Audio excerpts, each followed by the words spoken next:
Bwana Yesu asifiwe. Kwa majina yangu ninaitwa Apostle John Emmanuel. Ninamshukuru Mungu kwa ajili yako wakati huu.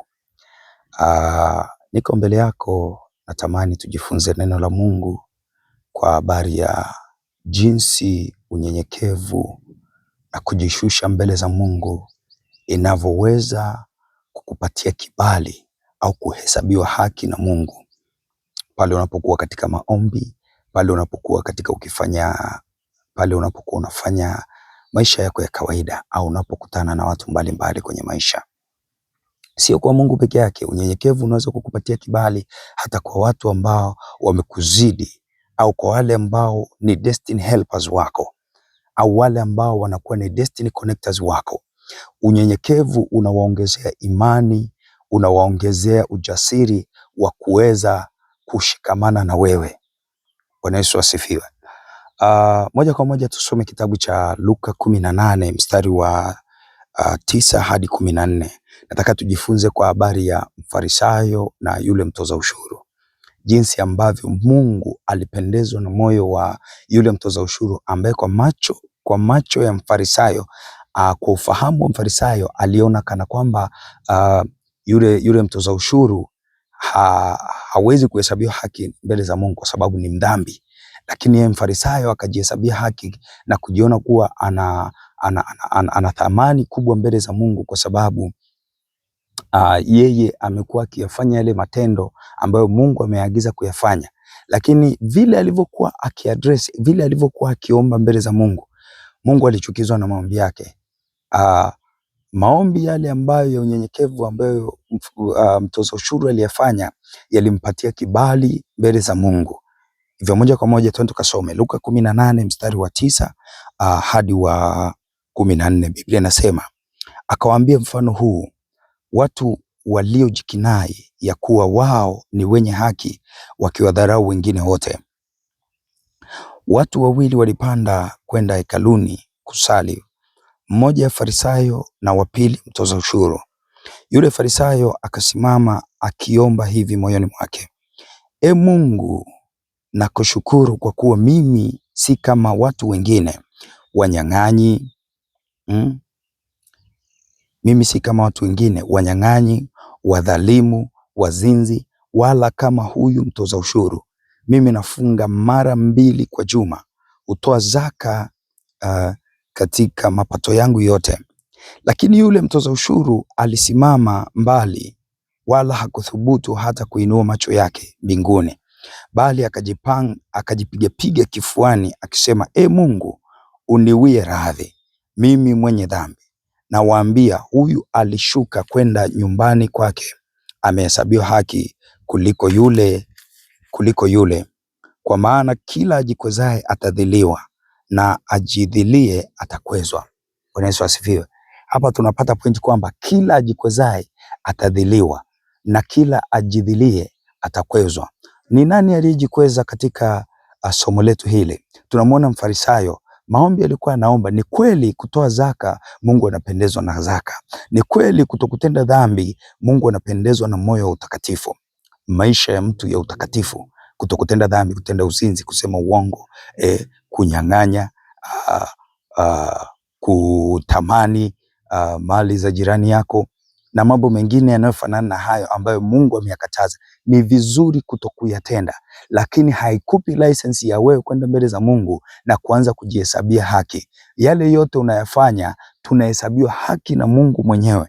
Yeye mwenyewe ndiye atuhesabia haki, kwamba kipimo ambacho atatupimia yeye baada ya kutenda matendo yetu yote haya ndiyo yanayotupa nafasi ya sisi kuhesabiwa haki mbele za Mungu. Bwana Yesu asifiwe. Hivyo mtoza ushuru anapata nafasi ya kupandishwa kwa viwango vya rohoni, kwa sababu kuhesabiwa haki kwa namna ya rohoni, kwa sababu alionyesha, alikiri, alijishusha mbele za Mungu akijua yeye ni kweli hakustahili, lakini anapaswa kumwomba Mungu.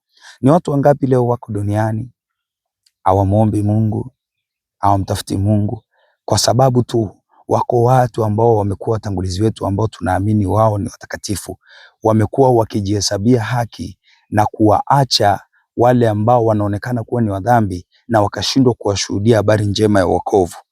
Katika kujihesabia kwao haki, Wale ambao wako kule katika namna ya dunia, yamkini maombi yao ni machache mbele za Mungu. Mungu, ninakushukuru kwa kuniamsha salama. Asante kwa kunibariki afya njema, ninaenda kazini. Haijalishi anafanya nini, lakini maombi ya mtu huyu yana nguvu mbele za Mungu kuliko hata wewe ambaye unafunga na kuomba milimani wapi kumwomba Mungu, lakini bado huna ule moyo wa kunyenyekea mbele za Mungu. Mungu anachukizwa na moyo wa kiburi. Mungu anachukizwa na moyo wa kujikweza, moyo wa majivuno. Hivyo nimekuja tujifunze leo kwamba hakuna jambo baya mbele za Mungu kama kujihesabia haki. Acha Mungu akuhesabia haki. Unapoenda mbele za Mungu siku zote, usijihesabie haki, bali jishushe na kunyenyekeza mbele za Mungu. Acha Mungu yeye akuhesabie wewe haki. Kuna vitu tumekuwa tukivitamani kwenye maisha, hatuvipati, sio kwa sababu hatustahili, ni kwa sababu Mungu akiangalia hatuna mioyo nyenyekevu ndani yetu. Kuna watu tunashindwa kuwafikia leo hii ambao huenda kesho wangekuwa baraka kwenye ufalme wa Mungu, kwa sababu tu tumejihesabia haki na kujiona kwamba wale sio wanaostahili. Bwana Yesu asifiwe. Bwana Yesu asifiwe. Hivyo ni vizuri mtumishi wa Mungu kujua nafasi yako mbele za Mungu, kuishi maisha ya unyenyekevu, kuwathamini watu wote na kuona kuwa ni sawa mbele za Mungu, ili Mungu akupatie thawabu wewe kwa yale matendo yako mema. Acha huyo ambaye unamuona wewe mdhambi, Mungu yeye amhesabia hatia kwamba yule ni mdhambi, ila sio wewe umnyoshee vidole, sio wewe umhukumu. Ukishindwa kabisa kufanya lolote, usiseme maneno ya kejeli, ya dharau, ya kujikinai, ya kujihesabia haki au ya kujifananisha naye. Nenda mbele za Mungu muombe. Ukishindwa kabisa, nyamaza.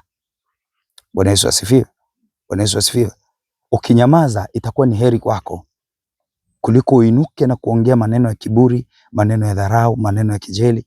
Mwisho wa siku unajikuta maombi yako yote, mifungo yako yote inakuwa ni bure mbele za Mungu. Na mwisho wa siku kile unachokitaka kwa Mungu, mwisho wa siku ukipati. Haleluya. Twende tena tujifunze kwenye Zaburi ya 75 mstari wa 4 hadi wa 7 pale. Kwa haraka haraka tumalize hapo.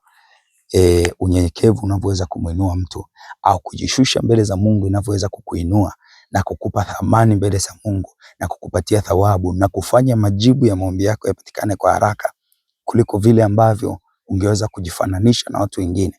Kujifananisha ni vibaya sana. Ni mara 100 umwombe Mungu akutofautishe na watu wengine, ile kile alichokiweka ndani yako kikalete thamani mbele zake. Haleluya. Zaburi ya 75 mstari wa 4 hadi wa 7, Biblia inasema, naliwaambia waliojivuna msijivune, na wasio haki msiinue pembe. Msiinue pembe yenu juu, wala msinene kwa shingo ya kiburi. Maana siko mashariki wala magharibi, wala nyikani itokako heshima. Mstari wa 7, bali Mungu ndiye ahukumuye, humdhili huyu na kumuinua huyu. Mungu ndiye ahukumuye.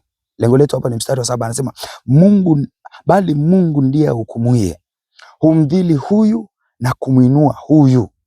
Haleluya. Yeye ndiye anayewainua watu na kuwashusha. Yeye ndiye mwenye huo uwezo.